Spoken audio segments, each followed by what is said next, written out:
വിഷയത്തിന്റെ നടുവിൽ ഞങ്ങൾ ഞെരുക്കുന്നുവോ ആ ഞെരുക്കത്തിൽ നിന്ന് കർത്താവ് വിട്ടിരിക്കുന്നു. ഈ ദൂതങ്ങൾ കേൾക്കുമ്പോൾ വിശ്വസിക്കുക. ഈ ദൂതരോടെ കർത്താവ് എന്ത് ചെയ്യാൻ പോകുന്നു? വിട്ടിരിക്കുവാൻ പോകുന്നു. ഹല്ലേലൂയ.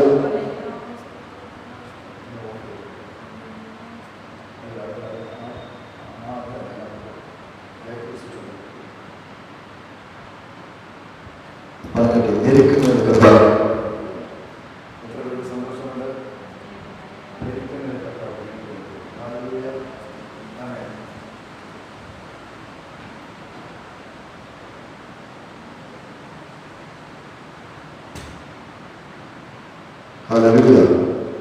ഞെരുക്കുന്നതിന് വിടുവിക്കുന്ന ദൈവം. പ്രാർത്ഥനത്തെ കർത്താവ് നമ്മളെ ഞെരുക്കുന്നതിന് വിടുവിക്കുന്നു. ഞെരുക്കങ്ങളിൽ നിന്ന് വിടുവിക്കുന്ന ദൈവം. എന്റെ ഞെരുക്കങ്ങളിൽ നിന്ന് വിടുവിക്കുന്ന ദൈവം. ആ ഞെരുക്കം മാറിയാൽ അടുത്തെന്ത് ചെയ്യുന്ന അടുത്തുള്ള വചനത്തിൽ പറയുന്നുണ്ട്. പറഞ്ഞിട്ടെ, വായിച്ചേ.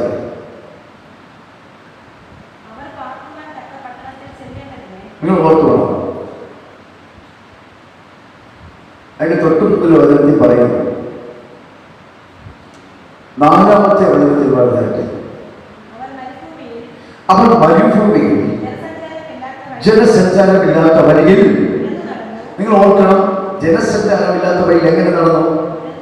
ഉഴന്നു നടന്നു. അവൻ കഷ്ടപ്പെട്ട് നടന്നു. ജയിക്കാൻ പറ്റാത്ത അവസ്ഥയിൽ നടന്നു. നിങ്ങൾ കേൾക്കണം, ഇത് ഭയങ്കര വിടുതലിന്റെ ഒരു ശബ്ദമാണ്. നടന്നു. അവർക്ക് എന്ത് ചെയ്തില്ല?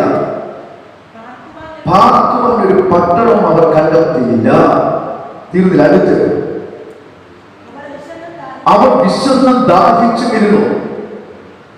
അവരുടെ പ്രാണൻ അവരുടെ ഉള്ളിൽ തളർന്നുപോയി. അതായത് ജീവിച്ചു, എല്ലാം ചെയ്യുന്ന ജീവനുണ്ട്, ജീവിതത്തിൽ എല്ലാ കാര്യങ്ങളും നടക്കുന്നുണ്ട്. പക്ഷെ എന്ത് ചെയ്യില്ല? അവർക്ക് പാർപ്പത്തക്ക പത്രം അവർക്കില്ല.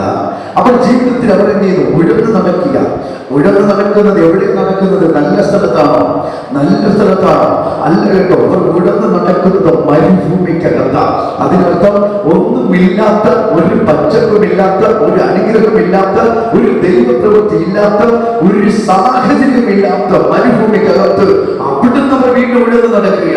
അവർ കഷ്ടപ്പെട്ട് നടക്കുക. അവർക്ക് പാപ്പാനായ ഒരു സാഹചര്യം ഉണ്ടായില്ല. പക്ഷേ അടുത്ത വചനം പറയുന്നു, അവർ മിണ്ടാതിരുന്നില്ല. അവർ എന്ത് ചെയ്തു? അവർ സ്വന്തം ദൈവത്തോട് അവർ നിലവിളിച്ചു പ്രാർത്ഥിച്ചു. അവർ ദൈവത്തോട് വിളിച്ചപേക്ഷിച്ച് പ്രാർത്ഥിച്ചു. അവർ കഷ്ടതയിൽ, അവരുടെ മരുഭൂമിയിൽ, അവരുടെ ഞെരുക്കത്തിൽ, ഇല്ലായ്മയ്ക്കകത്ത് വിടുതൽ വിളിച്ചപ്പോൾ അവരുടെ ദൈവം അവരോട് ഉത്തരമരുളി. ഇന്ന് പകൽക്കാലം അവരുടെ ചില നിലവിളികൾക്ക്, പ്രാർത്ഥന വിഷയങ്ങൾക്ക് സ്വന്തം വാതിൽ തുറക്കുന്നെന്ന് പറഞ്ഞാൽ എത്ര പേർക്ക് വിശ്വസത്തോടെ ഏറ്റെടുക്കുവാൻ കഴിയും? ഹല്ലേലൂയ. ഇതെന്ന് പറയുമ്പോൾ ഒത്തിരി തകർന്നവരുണ്ടെങ്കിൽ കരഞ്ഞാലോചിച്ചത്. പക്ഷെ നമുക്ക് ഇന്ന് കരയേണ്ട സാഹചര്യം എന്താ? നമുക്ക് ആവശ്യമുള്ള കർത്താവ് തന്നിരിക്കുകയാണ്. എന്നാലും ഞാൻ പറഞ്ഞില്ലേ, അധികമായി നമുക്ക് ഇനിയും പാർക്കാനുണ്ട്, പ്രാപിക്കാനുണ്ട്. ഇവിടെ പറഞ്ഞു, അവർ ഞെരുക്കങ്ങളിൽ നിന്ന് വിടുവിച്ച ദൈവം എന്ത് ചെയ്തു? അവർ പാർപ്പാൻ തക്ക പട്ടണത്തിൽ ചെല്ലേണ്ടതിന് അവർ അവരെ നേരെ ചൊവ്വയുള്ള വഴിയെ നടത്തി. എന്റെ പകൽക്കാലം പറഞ്ഞാട്ടെ, എന്റെ കർത്താവ് എന്നെ ചൊവ്വയുള്ള വഴി നടത്തണം. അവരെന്നെ നേരെയുള്ള വഴി നടത്തണം. ഹല്ലേലൂയ. അവരെന്നെ ദൈവത്തിന്റെ കൊള്ളാവുന്ന വഴിയെ നടക്കണം. ഇവിടുന്ന് ദൈവത്തെ വിളിച്ചപേക്ഷിക്കാത്ത ഒരു കൂട്ടം ജനത്തെ നമ്മൾ ഇവിടെ കാണിക്കുകയാണ്. ഹല്ലേലൂയ. അവിടെ എന്ത് ചെയ്യുന്ന 10 വചനം വായിച്ചേ. അതെ, നിങ്ങൾ ഓർക്കണം, ദൈവത്തിന്റെ വിളിച്ചപേക്ഷിക്കാത്തവർക്ക്, ദൈവത്തോട് പ്രാർത്ഥിക്കാത്തവർക്ക്, ദൈവത്തിന്റെ വചനത്തെ നിരസിച്ച് കളയുന്നവർക്ക്, ഇന്ന് നാം കേട്ട ദൂതുകൾ, പ്രസംഗങ്ങൾ, ശുശ്രൂഷകൾ കേട്ടിട്ടും ദൈവത്തെ മറന്നു കളയുന്നവർക്കുമുള്ള അടുത്ത ദൂതാണ് ഇത്ര ഭാഗം പറയുന്നത്. എന്താ? അവർ എന്ത് ചെയ്യുന്നു? അവർ ദൈവത്തിന്റെ വചനങ്ങളോട് മത്സരിക്കുകയാണ്. അവർ തന്നെയൊന്നും വചനം കേട്ടിട്ടും ആ വചനം കേൾക്കാത്തവരുടെ ജനത്തെ അല്ല ഇവിടെ പറയുന്നത്. അവർ ദൈവത്തിന്റെ വചനങ്ങളോട് എന്ത് ചെയ്യുന്നു? മത്സരിക്കുകയാണ്. കേട്ടിട്ടും അതനുസരിച്ച് ജീവിക്കാതെ അതിന് വിപരീതമായി ജീവിക്കുകയാണ്. അവര് നാശം, കഷ്ടം എന്നാണ് പറയുന്നത്. രണ്ടതെന്താ? അത്യുന്നതന്റെ ആലോചനയും നിരസിക്കുകയും ചെയ്തു. അവർ ദൈവത്തിന്റെ ആലോചന എന്ത് ചെയ്തു? നിരസിക്കുകയും ചെയ്തു. അവിടെയൊക്കെ ഭയങ്കരമായ ഡെപ്തുള്ള ഒരു കാര്യമുണ്ട്, ആഴമുള്ള ഒരു കാര്യമുണ്ട്. ഇവിടെ അത്യുന്നതന്റെ ആലോചന എന്ത് ചെയ്യുന്നു? നിരസിക്കുന്നു. പക്ഷെ വിളിച്ചപേക്ഷിക്കുന്ന ഒരു ഭക്തനെ ദൈവം എന്ത് ചെയ്യുന്നു? അവൻ അവരെ ചൊവ്വയുള്ള വഴി നടത്തി, നേരായുള്ള വഴി നടത്തുന്ന ദൈവം, നേരായുള്ള വഴിയിൽ കൊണ്ടുപോകുന്ന ദൈവം. അവിടെ എന്ത് ചെയ്തു? ഇവിടെ നേരായി കൊണ്ടുപോകാൻ ദൈവം നിങ്ങളെ വഴി നടത്തിയാലും അവിടെ ഈ വചനം പറയുന്നു, അവൻ നിരസിക്കുകയാണ് വചനത്തെ വഴിയെ. അവൻ ആ വാതിലുകളെ നിരസിക്കുകയാണ്. അവിടെ ദൈവശബ്ദത്തെ നിരസിച്ച് സ്വന്തം ഇഷ്ടത്തിൽ പോകുന്നവരാണ്. ഹല്ലേലൂയ. എന്ന് പകരക്കാലം നിങ്ങളെ വിളിച്ചിരിക്കുന്നത് സ്വന്തം ഇഷ്ടമല്ല, ആ ദൈവത്തിന്റെ ഇഷ്ടം ചെയ്യാൻ വിളിച്ചിരിക്കുന്നു. മനസ്സിലാക്കുന്നവരാമേ പറഞ്ഞാൽ ഹല്ലേലൂയ. അവനെ നിരസിക്കുമ്പോൾ, അവൻ ദൈവത്തോട് മത്സരിക്കുമ്പോൾ, അവൻ വചനങ്ങളോട് മത്സരിക്കുമ്പോൾ, അവൻ ദൈവത്തിന് ആരാധന നിരസിക്കുകയും ചെയ്യുമ്പോൾ എന്ത് സംഭവിക്കുകയാണ്? അവർ അത് ഇരുളിലേക്ക് വീഴുകയാണ്, അവർ അന്ധതമസിലേക്ക് വീഴുകയാണ്. അവർ പറയുന്നു, വചനം പറയുന്നു, ഇരുളിലും അന്ധതമസിലും ഇരുന്ന് അവർ എന്ത് ചെയ്യുന്നു? അരിഷ്ടതയാലും ഇരുമ്പ് ചങ്ങലയാലും ബന്ധിക്കപ്പെട്ടവരായി മാറുകയാണ്. ഹല്ലേലൂയ. ആമേൻ. ദൈവത്തെ മറന്നു കളയുന്നവർ അവിടെ ഇരിക്കുന്നു. അവർ ഇരുളിലിരിക്കുകയാണ്, അവർ അന്ധകാരത്തിലിരിക്കുകയാണ്, അവർ പാപത്തിന്റെ പിടിയിലിരിക്കുകയാണ്. അവർക്കത് ജയിക്കുവാൻ കഴിയുന്നില്ല, പാപം വിട്ട് വാങ്ങുവാൻ കഴിയുന്നില്ല. എനിക്ക് സമയത്തെ ഇത് ഇരുട്ടിലിരിക്കാൻ വിളിച്ചത് ആ പാപത്തെ ജയിച്ച്, ആ പാപത്തിൽ നിന്ന് നമ്മൾ വിടുതൽ പ്രാപിച്ചു യേശുവിന്റെ അടുക്കൽ ചേർന്നിരിക്കുന്ന ഒരു കൂട്ടത്തിന് അത് കർത്താവ് ഞങ്ങളും അതിന്റെ കൂട്ടത്തിലെന്ന് പറയുവാൻ എത്രയൊക്കെ ഹൃദയം തുറക്കുന്നത് ആരാധിക്കുവാൻ കഴിയും. അവരുടെ ഹൃദയത്തെ അവർ കഷ്ടത കൊണ്ട് താഴ്ത്തി, അവർ ചെയ്തു, അവർ ഇടറി വീണു, അവരെ സഹായിക്കാൻ ആരും ഉണ്ടായിരുന്നില്ല. ഹല്ലേലൂയ. ദൈവത്തിന്റെ വചനം കേട്ട് അനുസരിക്കാതെ പോയപ്പോൾ അവരെ സഹായിക്കാൻ ആരുമില്ലാതിരുന്നു, അവർക്ക് ഉയർത്തിക്കൊണ്ടുവരുവാൻ ആരുമില്ലാതിരുന്നു, അവരെ മുന്നോട്ട് നയിക്കുവാൻ ആരുമില്ലാതിരുന്നു. അന്നേരം ദൈവത്തിന്റെ അനുഗ്രഹങ്ങൾ പ്രാപിച്ച ദൈവജനം, ഒരു കാലത്ത് ദൈവത്തിന്റെ നന്മയെ പ്രാപിച്ച ദൈവജനം അവർ ചെയ്തു. അവിടെ വീണ്ടും പറയുന്നു,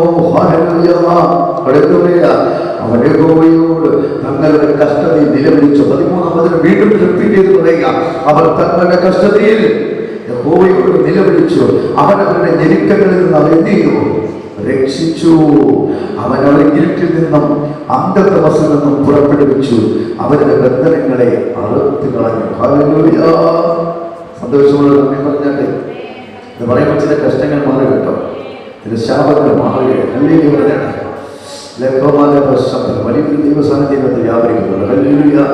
അതുപോലെ തന്നെ 19-ാമത്തെ വചനത്തിൽ വീണ്ടും പറയുന്നു, അവർ തങ്ങളുടെ കഷ്ടതയിൽ യഹോവയോട് നിലവിളിച്ചു ചെയ്തു. അവൻ അവരെ അവരുടെ ഞെരുക്കങ്ങൾ രക്ഷിച്ചു. ഹല്ലേലൂയ. അടുത്ത് വീണ്ടും പറയുകയാണ്, എന്താ? അവൻ തന്റെ വചനത്തെ അയച്ചു ചെയ്തു, അവരെ സൗഖ്യമാക്കുകയാണ്.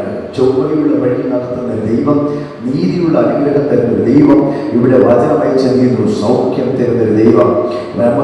വീണ്ടും പറയുന്നു, അവർ കുഴികളിൽ നിന്ന്, അവർ നിൽക്കുന്ന പ്രതലത്തിൽ നിന്ന് അവരെ ചെയ്തു വിടുവിച്ചു. പറഞ്ഞാൽ ഞാൻ നിൽക്കുന്ന സാഹചര്യത്തിൽ നിന്ന് വിടുവിക്കാൻ പോകുന്നു. നിങ്ങൾക്ക് എത്ര വിശ്വാസമുണ്ട്? നിങ്ങൾ വിടുവിച്ചുവെന്നും നിങ്ങൾ രക്ഷിച്ചുവെന്നും നിങ്ങൾ പറയരുത്.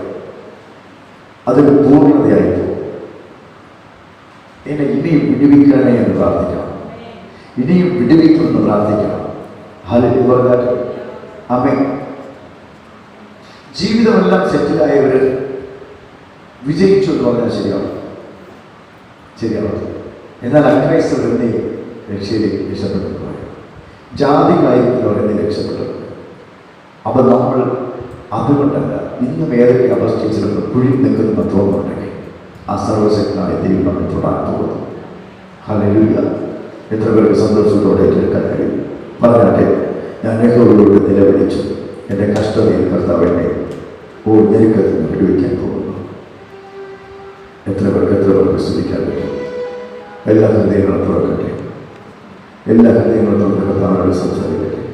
ഈ ഞായറാഴ്ച അനുഗ്രഹിക്കപ്പെട്ട ഈ സന്ദേശം കേട്ടത് കർത്താവ്, ഞാൻ അങ്ങോട്ട് നിലവിളിക്കുമ്പോൾ ഉത്തരവിടുന്ന ദൈവം ദാവീദ് കർത്താവിന്റെ സ്തോത്രം കാട്ടിനകത്തും വിശ്വസ്തയോടെ കിന്നരം വഹിച്ച് കർത്താവിനെ മഹത്വപ്പെടുത്തിയപ്പോൾ ദേശക്കാരൻ സ്വന്തം മാതാവും പിതാവും അവരെ തിരിച്ചറിഞ്ഞില്ല, അവരെ കഴിവിനെ തിരിച്ചറിഞ്ഞില്ല. പക്ഷേ അവരുടെ ദൈവവിളിയുള്ളവരുണ്ടായിരുന്നു. അവർ ദൈവത്തിൻ്റെ സ്വന്തം കുഞ്ഞായിരുന്നു.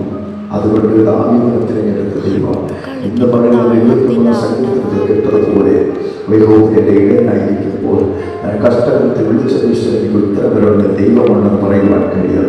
ആ ദൈവത്തിൻ്റെ കൃപ ദാവീദിനെ എൻ്റെ തലയെ മണ്ണ കൊണ്ട് അഭിഷേകം ചെയ്തു, എൻ്റെ പാനപാത്രം നിറഞ്ഞു കവിയുന്നെന്ന് പറഞ്ഞു. ആ നിറഞ്ഞു കവിയുന്ന ശക്തി നമ്മുടെ വെളിയാറിയിരിക്കട്ടെ.